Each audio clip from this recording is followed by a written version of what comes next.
This is the doing of the Lord, and it is so marvelous in my eyes. Hi guys, it's your girl Eveee.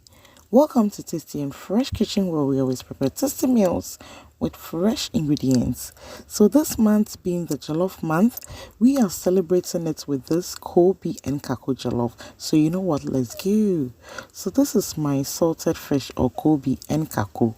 Yeah, so I'm gonna dress it neatly and cut it into smaller sizes.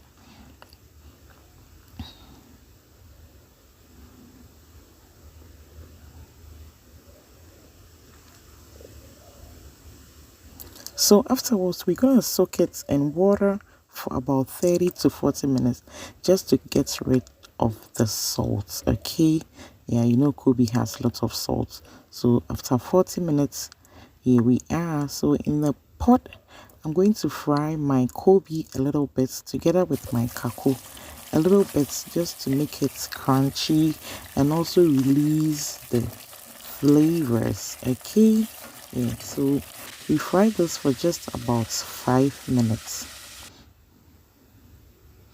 and then now we are gonna take it out from the oil and set it aside. Then in the same oil with these flavors, I start with my jollof base. So I add my blended garlic, ginger, onion, and as you all know, I am going to list all the ingredients in the description box, so you check it out. Okay, then I add my powdered pepper. You know my jollof cooking recipe is the simplest, guys, but it comes out great. Then I add my crushed tomatoes. Okay, so over here you can use blended tomatoes. So I fry it for just about 3 minutes. So now I add my tomato puree or tea tomato. Then we stir it for it to be well incorporated. Cover it again for it to simmer. Then at this point I add my curry and my chicken seasoning. And then I'll be adding my jollof stew seasoning and some onga bouillon cube, which is optional. Okay, you can choose to omit it. So now our stew is doing great, so we're gonna add some water to it, and then I'll allow it to simmer for just 2-3 minutes. Then I'll add my Koobi to the stew. Yes, so it can also engulf the stew. Yes, at this point, no adding of salt, family, because our Koobi is already salted.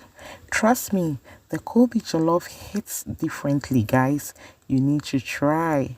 So 3 minutes into the stew, our Koobi is doing great. So we're gonna take it out from the stew. We don't want it to get missing, or we don't want it to tear in the jollof. So we remove it, and then at this point we add our washed rice. So this is 2 cups of Jasmine rice. So we stir it.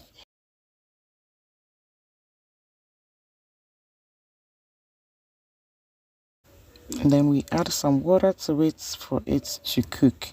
Please note, jollof doesn't need lots of fire, so just lower your fire so that it can gently cook on its own. Okay, so add a little salt to taste and then cover it.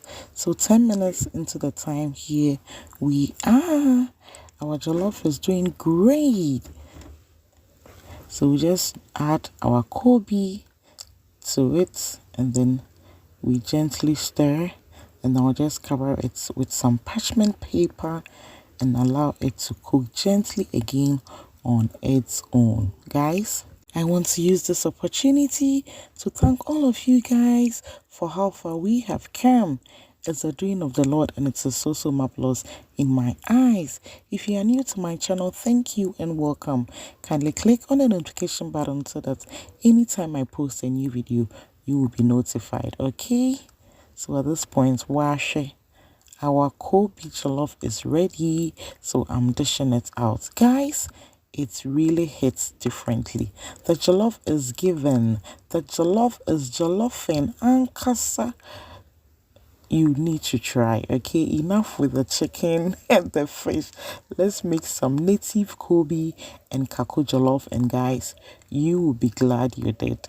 Yes, so come, let's enjoy lunch together as we celebrate World's Jollof Week. Yes, so see you guys. Thank you and see ya in our next video. I hope you're gonna give this jollof recipe a try. Bye bye. I love you guys.